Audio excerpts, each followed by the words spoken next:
ইসলাম ধর্ম গ্রহণ করেছিলেন এক পুলিশ সদস্য। ইসলাম ধর্ম গ্রহণ করার কারণেই তার চাকরি হারিয়েছেন, যে বিষয়ে তিনি আদালতেও ঘুরেছেন কিন্তু কোনোভাবেই চাকরি ফেরত পাননি। সে বিষয়ে কথা বলতে চাই তার সাথে। আপনার চাকরি গিয়েছিল কত সালে?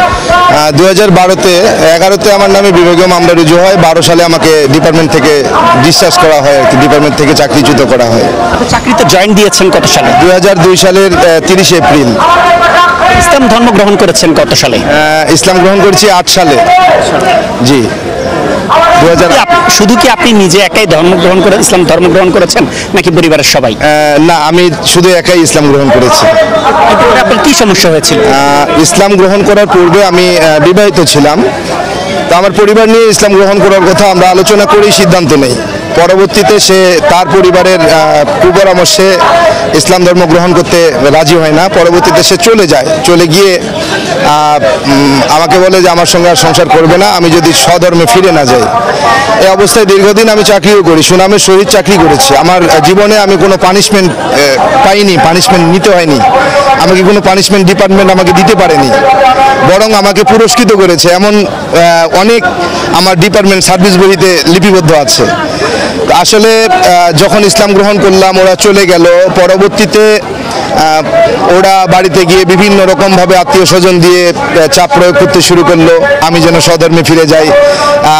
স্বধর্মে ফিরে না গেলে আমাকে চাকরি করতে দেবে না, চাকরি খেয়ে ফেলবে, মন্ত্রীকে বলবে, বিভিন্নভাবে হুমকি ধামকি দেয়। তারপরে কোন মন্ত্রীকে বলবে? আপনাদের মন্ত্রী কে ছিল? আমাদের ওই সময়ের এই শেখ হাসিনা সরকারের পানি সম্পদ মন্ত্রী ছিলেন রমেশচন্দ্র সেন।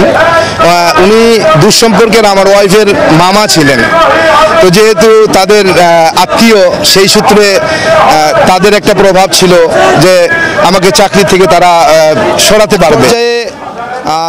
পানি সম্পদ মন্ত্রীর প্ররোচনায় রোশানলে পড়ে তারা ডিপার্টমেন্টে নতুন নাটক সাজিয়ে আরেকজনকে স্ত্রী সাজিয়ে তারা নিয়ে আসে যে আমি আরেকজনকে বিয়ে করছি, অথচ তথ্য প্রমাণে, সাক্ষীতে, তদন্তে তার কোনো কাবিননামাও সে দেখাতে পারেনি এবং এটার কোনো সত্যতাও তারা দেখাতে পারেনি। তো বিনা কারণে তারা আমার নামে অভিযোগ করার পরে আমাকে সাসপেনশন করা হয়, আমাকে কৈফিয়ত তলব করা হয়। কৈফিয়ত তলবের পরে আমি যখন জবাব দিতে যাই, তদন্ত DI-1 ইলিয়াস ফকিরের উপরে পড়ে। ইলিয়াস ফকির এটাকে সুষ্ঠু তদন্ত না করে তাদের প্রলোভনে পড়ে সেও আমার বিরুদ্ধে তদন্তের রিপোর্ট প্রদান করে। পরবর্তীতে আমার নামে বিভাগীয় মামলা রুজু হয়। 2011 সালে বিভাগীয় মামলা রুজু হয়। তো 11 সালে মামলা রুজু হলে এই বিভাগীয় মামলার তদন্ত ভারাবার কোর্ট ইন্সপেক্টর জালালউদ্দিনের উপরে ন্যস্ত করা হয়। জালালউদ্দিন সাহেব তিনিও তাদের প্রভাবে প্রভাবিত হয়ে তিনিও তদন্ত ছাড়াই, তদন্তের নামে নাটক করে নিজেই সাক্ষী বানিয়ে, সাক্ষী দিয়ে, সাক্ষী লিখিয়ে আবারও আমার বিরুদ্ধেই প্রতিবেদন করেন। বিগত স্বৈরাচারী সরকারের আমলে চাকরিচ্যুত হয়েছি যারা আমরা চাকরিচ্যুত হয়েছি বিনা অপরাধে, শুধুমাত্র র এজেন্ডা বাস্তবায়ন করতে আমরা বাধাপ্রাপ্ত হয়েছিলাম, বাধা দিয়েছিলাম বিধায় আজকে আমরা চাকরিচ্যুত হয়েছি। এই চাকরিতে নির্বাহী আদেশের মাধ্যমে আমরা যারা স্বৈরাচারী সরকারের আমলে যত ভাই বোন আমরা চাকরিচ্যুত হয়েছি, সবার নির্বাহী আদেশের মাধ্যমে চাকরিতে পুনর্বহালের জন্য আমরা এখানে একত্রিত হয়েছি, আজকে জমায়েত হয়েছি। কখনো কাউকে ধাক্কা দেবেন না, কখনো কারো উপর জুলুম করবেন না। কেন? আমার আল্লাহ সমস্ত গুনাহগুলো নিতে পারে। আমরা লাখ গুনাহ করি, আল্লাহর দরবারে লাখ তওবা করলে আমার আল্লাহ ক্ষমা করে দেন। আমার নবী গ্যারান্টি দিয়েছেন এবং বলেছেন, বান্দা ডেইলি যদি 70 বার গুনাহ করিস, 70 বার আল্লাহর দরবারে ক্ষমা চাইবি, আমার আল্লাহ ক্ষমা করে দেবেন। কিন্তু জুলুম করিস না। কেন? লা ইয়াতরুকুহুল্লাহু শাইআ। আল্লাহ জুলুমকে এতটুকুন পরিমাণ ছাড় দেন না। আমরা জুলুম করব না, কারো গায়ে থাপ্পড় মারবো না, আমরা কাউকে ধাক্কা দেব না, প্রতারণা করব না। এই কাজগুলা থেকে নিজেকে বিরত রাখবেন।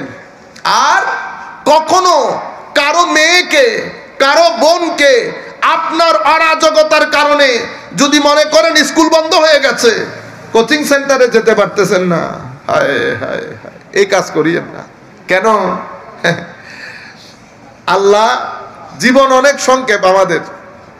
কিছুদিন আগে আপনারা বেটা এবার আবার কাটসাট করে এগুলা চালাই দিয়ে না, ঝামেলায় করে যাবো। কিছুদিন আগে একটা সালিশের মধ্যে বসছি, জামাইও বসা, বউও বসা, মেয়েও বসা। এখানে ছেলে বসা, ছেলের মা বাবা বসা, তো সালিশ করতেছি। সালিশ কি? মেয়ে পরে ক্লাস 10-এ, ভাই ক্লাস 10-এর পরীক্ষা এখনো দেয় নাই, মেডিকেলে পড়াবে, অসাধারণ ব্রেইনি। ছেলের কোন একটা ছেলের সাথে কেমনে কি হয়েছে, মেয়ে চাচ্ছে পালিয়ে যাবে, মা বাবার ঘুম আছে। আমি বসে আমার আজ থেকে 20 বছর পিছনে চলে গেছি, ওই মেয়ের মা আর বাবা বসা, এরা এ মেয়ের মা ক্লাস 10-এ পড়ার সময় এই বাবার সাথে পালিয়ে গেছে। আমি ওনার বাবাকে দেখেছি চোখের পানি কেমনে পড়ে। একদিন আমি জিজ্ঞেস করেছিলাম, কাকা মাফ করে দেন। আমাকে বলতেছে, বেটা আমি কিয়ামতের ময়দানেও মাফ করব না। কি পরিমাণ কষ্ট একজন বাবার সিনার মধ্যে লাগলে বাবা এই কথা বলতে পারে। 20 বছর পরে আমি এসে আল্লাহর দরবারে বলেছি, আল্লাহ তুই বড় মহান, তুই যদি আমাকে এই ঘটনা না দেখাইতি আমার ইমানের মধ্যে পুখতগি আসতো না। আমি বসে বসে তাদের ডঙের কথাগুলো দেখতেছিলাম। আমি দেখেছি বাবার কান্না আর মায়ের কান্না, দুইজনে পারে না মেয়ের পা ধরে ফেলতে। আমাকে বলতেছে সালিশ করেন। আমি বলতেছি, আল্লাহ এই দুইজনকে এমন শিক্ষা দিবি রুয়ে জমিনের মধ্যে যেন কেউ আর দ্বিতীয়বার সাহস না করে। বুঝতে পেরেছেন? এখন একজনের অমুক রোগ, আরেকজনের প্রেসারের রোগ, কেউ উঠতে পারে না, বসতে পারে না। 20 বছরের মাথায় এফোর্ড করতে পারতেছেন এখন। সুতরাং মনে রাখবেন, গুনাহ এটা আমরা না করে উপর থেকে ফেরেশতা আসবে, আমরা করব, 100 বার করব গুনাহ করে আমার আল্লাহর দরবারে কুদরতির কদম ধরে পড়ে থাকবো, আল্লাহ নফসের ধোঁকায় পড়ে করে ফেলছি, শয়তানের ধোঁকায় পড়ে করে ফেলছি, তুই ক্ষমা করে দে মাওলা। আপনি যখন জড়সড় ভাবে ক্ষমা করে দিতে বলেন, আমার আল্লাহ খুশি হয়ে যায়, আমার আল্লাহ খুশি হয়ে যায়। কিন্তু জুলুম করবেন না।